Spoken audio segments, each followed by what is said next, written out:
కానీ మనం ఏనుగు లేదన్నట్టుగా నటిస్తూ మనం మాట్లాడుకుంటున్నాం. ఈ శాసనసభ ఎందుకు జరుగుతోంది అంటే కేవలం సంవత్సరానికి ఒకసారి గవర్నర్ గారి ప్రసంగం ఉభయ సభలకు ఇవ్వాలి, అది రాజ్యాంగం చెప్పింది.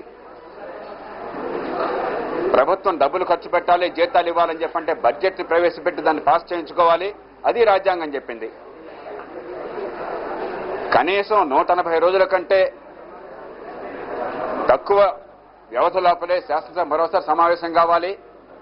2 సమావేశాల మధ్య 180 రోజుల కంటే ఎక్కువ రోజులు ఉండకూడదు. కాబట్టి 2 రోజులు 3 రోజుల మధ్యలో సమావేశాలు పెట్టుకోవాలి.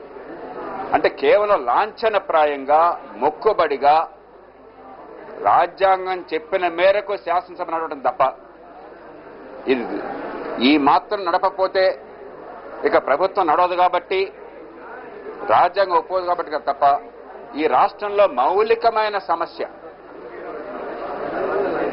దానిలో వాస్తవాలేమిటో అవాస్తవాలేమిటో చూద్దాం, కానీ ఒక మౌలికమైన సమస్య, లక్షలాది మందిని కుదిపేస్తున్న సమస్య, రాష్ట్రంలో అన్ని జిల్లాల్లో ఎంతో ఆందోళనకి కారణమైనటువంటి సమస్య, ఆ సమస్య లేదన్నట్టుగా, దాని ప్రస్తావన లేకుండా ఏదో మామూలుగా నడుస్తున్నట్టుగా మనం శాసనసభలో కూర్చుంటున్నాం. ఇది సరైన పద్ధతి కాదు. ఒక చట్టసభని ప్రజలు ఎన్నుకున్నది, సర్వోన్నతమైనటువంటి అధికారాలు బాధ్యతలు ఉన్నాయని చెప్పని రాష్ట్రంలో మౌలికమైన సమస్యలు వచ్చినప్పుడు, అవి రాష్ట్రంలో ఆర్థిక సంక్షోభం కావచ్చు,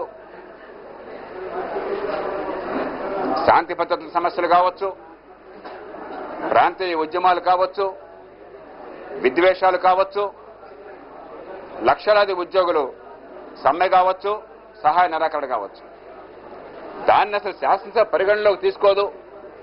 మేము దాని గురించి మాట్లాడాం, దాని గురించి చర్చించాం. ఈ రాష్ట్ర ప్రజలకి ఈ శాసనసభ్యులు పార్టీలు మేము చెప్పవలసింది నిజాయితీగా చెప్పాం అన్నట్టయితే శాసనసభకు అర్థం లేదు. కేవలం సాంకేతికంగా నడుపుతున్నాం.